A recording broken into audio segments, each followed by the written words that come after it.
Morning, Gaffer. Morning, gents. You left your keys in the ignition. I know, I always do. With a bit of luck, somebody might nick it.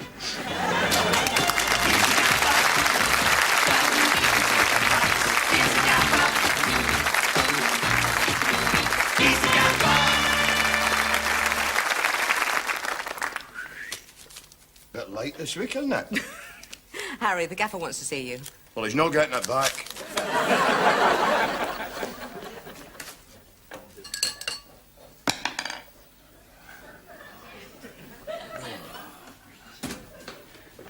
Blonde bombshell says you wanted to see me, Gaffer. Yeah, afraid I do, Harry. Sit down. Right. Fancy a cup of tea?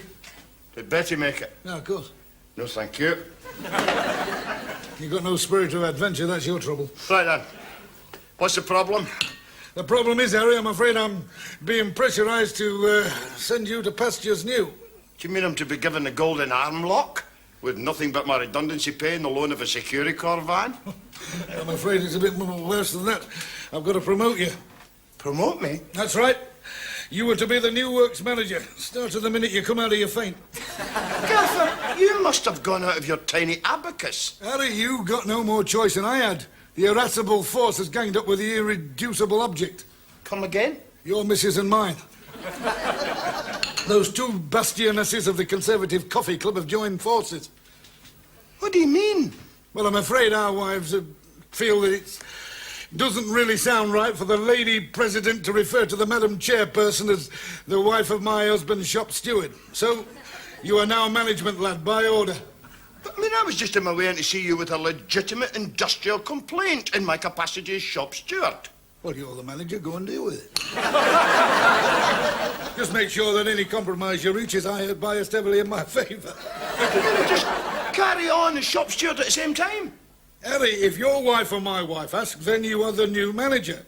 But if you want to moonlight as a shop steward, it's no concern of mine. That's crackers. I shall have to confront myself across the negotiating table shouting, "This place is not big enough for the one of me." Fully picture that. You know what you want to do, don't you? You want to be shop steward in the morning, then at 12 o'clock change your hats and be the works manager. That way you won't meet yourself officially. Oh, I couldn't do that. That would be 2 jobs. I'm not expecting you to do it for nothing. Hoping, yes. Expecting, no. And what had you in mind? Well, I'll work out some sort of production bonus. You'll do all right. Aye, and so will you, because anything I demand in the morning as shop steward will turn down in the afternoon in case it interferes with my bonus. Never thought of that. Oh, yes, you did. You know me too well. OK, I agree, providing it is kept a strict secret. If anybody tells anybody, Harry, it'll be you, Jimmy.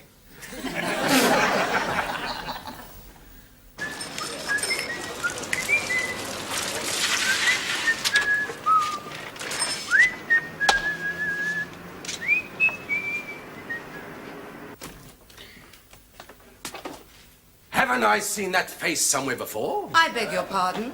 No need to beg. Your wish is my command. Then why haven't you gone there? Can I help you, Mr... I'm Albert. Well, I'm fussy, so you just stay right there and keep your remarks to yourself. Now then, Albert... Ross. I beg your pardon? Albert Ross. Doesn't that mean anything? A large unlucky bird? Well, play your cards right and you could be a small lucky one. Do you mind telling me exactly what your business is? Haven't you been warned of my coming? I'm afraid I'm not religious. I'm coming here to work. I was told to see the manager. Is he here? There's no such animal. You mean the gaffer? Oh, no, I don't. I've seen the gaffer. She said to see the manager. She said? Did you say she? Yeah, Mrs. Moffat. Oh, Mrs. Moffat. For one awful moment, I thought he'd started taking the tablets. But we still don't have a manager. Well, Doris said you had. She's my cousin, actually, and she said, see, Mr. Campbell, the manager. Harry Campbell? Did I hear someone taking my name in pain? Mr. Campbell? Oh, let's not be formal, friend. It's just Brother Campbell, senior shop steward at Moffat Engineering. Oh, I thought you were the new manager. You take a memo to the gaffer. It wasn't me. I didn't tell anybody. Harry, this is Albert, Mrs. Moffat's cousin. Oh, Mrs. Moffat's cousin. That's right, Brother Campbell. And Doris said to see you about a job. So, exactly what are you? Well, I have to sort of double up, you know. I do a quick change at 12 o'clock. It's all these government cuts. Well, I've been in the movement all my life, and I've never heard of a free enterprise shop steward before. Well, we all live and learn, don't we? I think this whole business requires close investigation. In the meantime, speaking solely as the boss's wife's cousin, do I get the job? What, with a birth certificate as a reference? Who am I to argue? Start tomorrow at the crack of 10 minutes late. We would not want you to feel lonely. Great. Well, I'll see you tomorrow then, gorgeous, and save yourself for me. It's double stamp day. Gorgeous? His bifocals must need double glazing. Thank you for your support. Now, what's with all this fairy tale stuff? What fairy tale? Well, all this Cinderella lark. Scruffy shop steward suddenly transformed into high-powered business executive at the stroke of 12. Mind you, I bet fairy godmother Moffat is up to his wand in this somewhere. Has the gaffer not come in? No, he phoned earlier to say that he was taking Mrs. Moffat out for the day, now that he had a deputy. I wondered what he meant. You mean he won't be in at all? Only Mrs. Moffat's bad books. What are you talking about? When she finds that her big day out is to the machine tool exhibition. He just couldn't resist 2 free tickets from Kamikaze Engineering and the promise of a bottle of 2-week-old Glen Tokyo behind the stand. So, until tomorrow, Mr. Manager, the problem is all yours.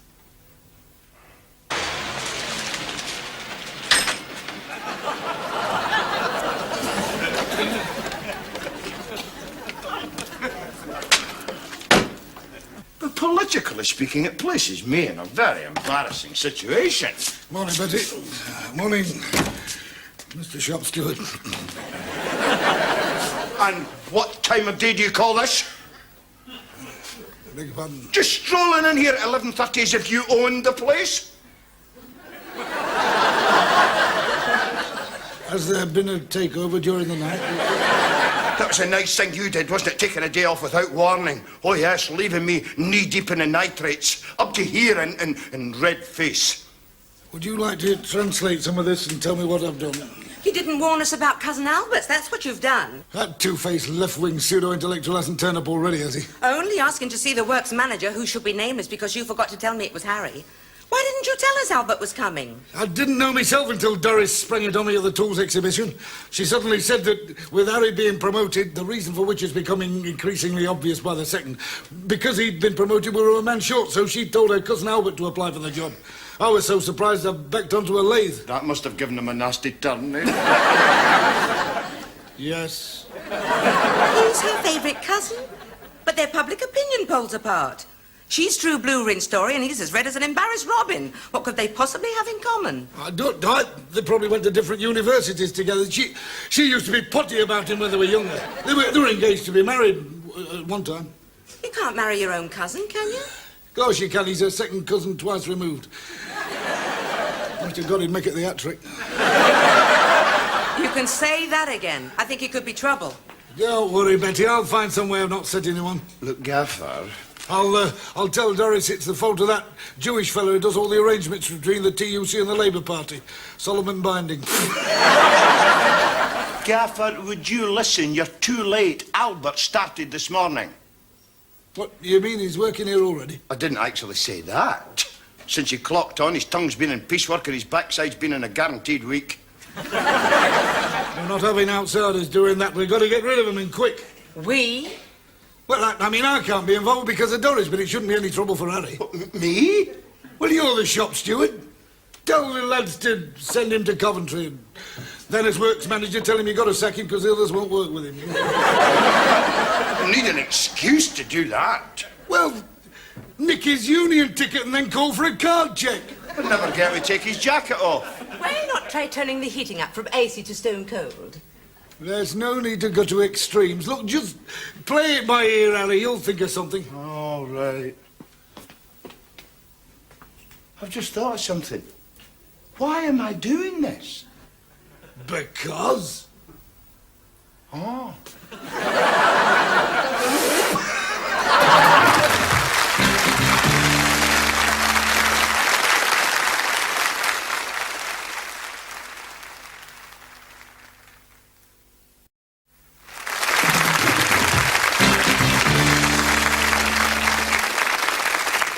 What do you want me to do with this inquiry? You don't have tech chances. What's it for? Fire extinguishers. Fire extinguishers? Yeah, tell them we're not interested. Last time we had one of them, it burst into flames. Harry, have they sent him to Coventry? How would I know? They had already sent me to Coventry before I got here. Well, you can't do that to a shop steward. Oh, yes, they can. They dismissed me. Said I had sold out to the bosses. Oh, can I believe my ears? Betty, it's not the moment, love. How did they know about our arrangement? Albert told them. You're a great donkey. Well, I'm not breaking in a new shop steward at my age. Cousin or no cousin, out he goes. Gaffer, you do not seem to understand. You can't out him. He is the new shop steward. That's all we need. Oh, well. We'll have to get the other lads to out him then by turning them against him somehow. What's the worst thing a shop steward can do, Harry? I mean, apart from actually working. Well, it's difficult to say. I mean, his political beliefs could be written down in the back of a full pay packet. Hey, wait a minute. What would happen, though? What would happen if Albert brought him out on strike for less money? Are you joking, Gaffer? They would club together to give him a headache as a going-away present. Why should he be so daft? Well, perhaps he might think that their jobs depended on it, only he wouldn't be able to explain it to them at the time. Do you have to be so devious? Can't you conspire in plots of one syllable, like break his leg? No, just hang on a second, Betty. This is going to be good. I give all the lads here an enormous pay rise. Right. Now, this should make Albert about as suspicious as Red Riding Hood when she's heard the wolf's going to shampoo her hair in gravy. We find somebody who Albert trusts implicitly to tell him in strictest confidence exactly what I'm going to do. Which is what? Well, that I'm a bit short of money, which is very nearly true. And that I'm going to sell this firm, but I'm going to buy another company, and I'm giving this big pay rise, so this place is uneconomic and good-skinned. And then I'm going to get the lads from here to come and work for the new firm for less money, and I'm going to keep both ways anyway, because I shan't have to pay their redundancy payments. That is sheer genius. I know, it beats me why I never thought of it before. Anyway, you get the gist. That's just gist. And who's going to whisper that little aside into Albert's ear? And what are you looking at me for? What are you looking at her for, Gaffer? Because Albert thinks that Betty's the right little darling. So Betty's just got to pretend she thinks that Albert's the greatest thing since fried black pudding, and she is going to reveal all in the cause of true love. Oh, hold it right there. I'm revealing nothing to that super cocky, chauvinistic big head. I thought you were going to sing a song for a minute. Come on, Betty, surely I can count on your loyalty. Can't even appeal to your better judgment. Go on, then I'll bribe you. That's different. I'll settle for a free hairdo at Monsieur Charles. Right, you're on, provided you make a good job of it. Oh, don't worry. I'll convince Albert that I'm besotted by his charms. I'll have him bending over backwards. That won't be a pretty sight. No, don't get too raving, man. That typewriter's just been serviced. I'll tell you what, I'll go outside and get ready to rush in with the glad tidings. You get in the factory, tell Albert he's wanted in here. Right.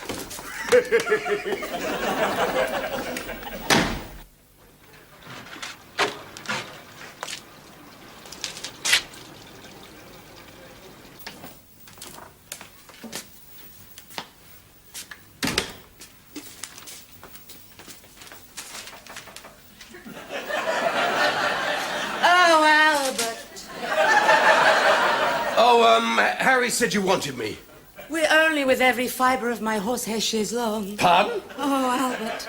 From the very first heart-stopping moment I saw you standing there, like a god from ancient Greece, and you had ancient Greece on your overalls. Now, don't muck about! Oh, Albert, how I long to run my fingers through your brain. No, stop it! Stop it! Hello.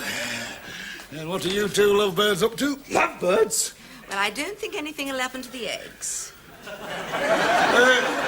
Take a memo, will you? Excuse me a minute. A memo to all the lads, please, Betty.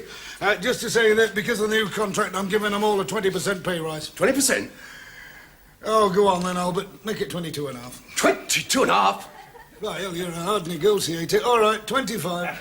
25? Wait till I tell the lads what a real shop steward's managed to negotiate on their behalf. He's as happy as if he was in his right mind.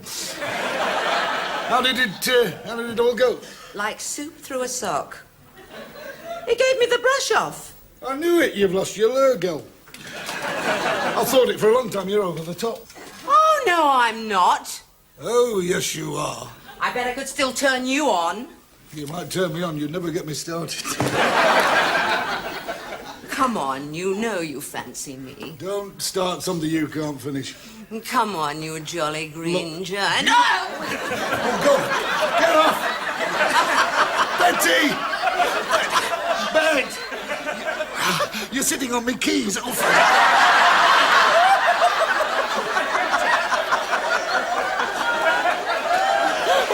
Oh, bet me back. What's wrong with your back? You've got a yellow streak running. Come on, you... Oh, no. Betty, hey, now stop it. You'll have me coming into season. Get off. Hey, what's all this? Oh, no, it's, first aid, Albert.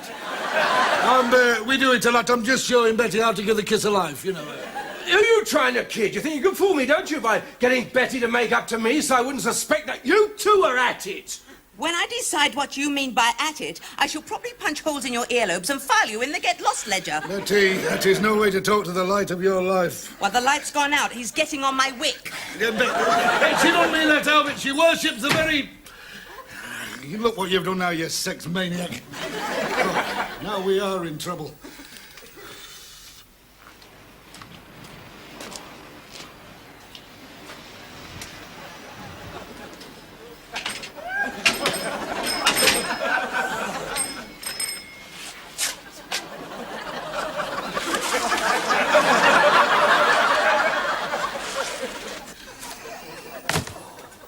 Do you want something for that headache? Make me an offer. Don't just sit there. What's done is done. And so shall I be when Doris finds out. If she does. Who's going to tell her? Albert! He was born with a silver spoon in his mouth. He's been stirring things ever since. What a mess. Harry sent to Coventry, Albert installed as shop steward, me lumbered with a 25% pay rise nobody wanted in the first place, and Doris. I can't do outright lately. If I bought a prayer mantis, it would be the wrong denomination. Don't answer that, it'll be Doris. Don't be ridiculous. Oh, hello, Mrs. Moffat. Tell her I've emigrated. Just deny everything. What a coincidence. I was just going to ring you. Will you hold on a moment? Right, if I can fix it for you, is the hairdo still on? All right. Get it trade. Everything's very clear now, Mrs. Moffat. Only I'm very worried about Mr. Moffat's behaviour. Well, this morning he suddenly started kissing me. Thank you. Hey. He wants to be loved. He feels lonely and rejected. Oh, by you, of course. Well, what do you expect when you push your ex-sweet heartthrob second cousin twice removed into the firm? He feels he's gradually being pushed out of your life. Well, if you take my advice, you'll talk your husband into getting rid of Albert. It's the only way. Try to reassure him. Give him a great big cuddle.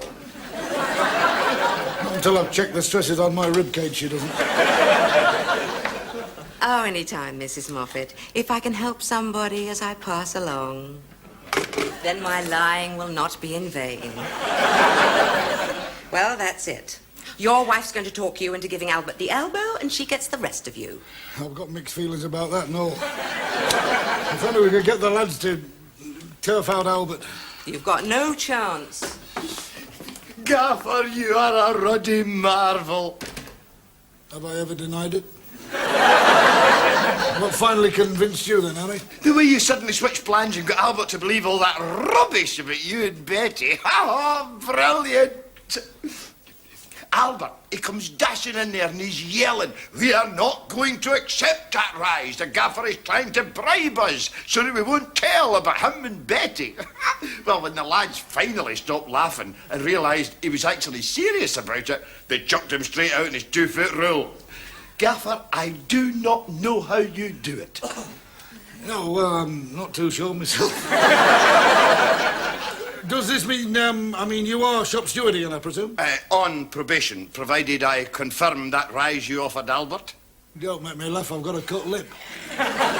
You've just told me that Albert refused that rise and he was the official at the time. I might have known you would try to wriggle out of it.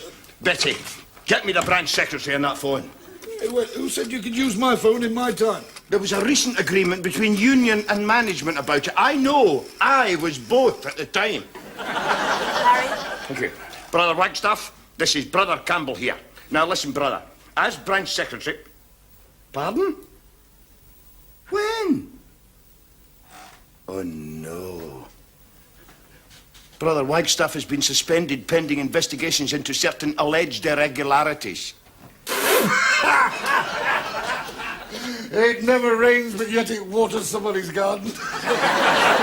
And his place has been taken by the member making the allegations, Brother Albert Ross.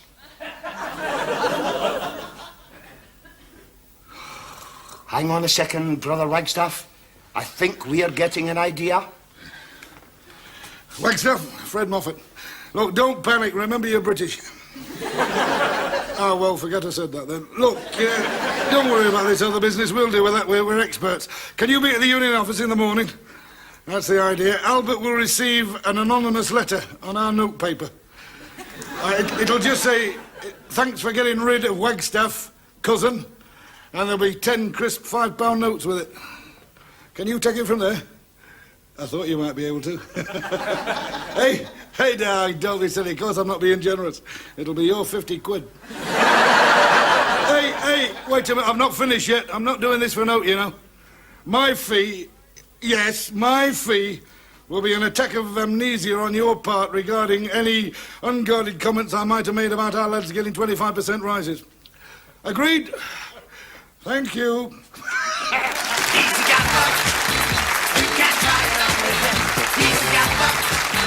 Even when he's on the limb. He's a gaffer.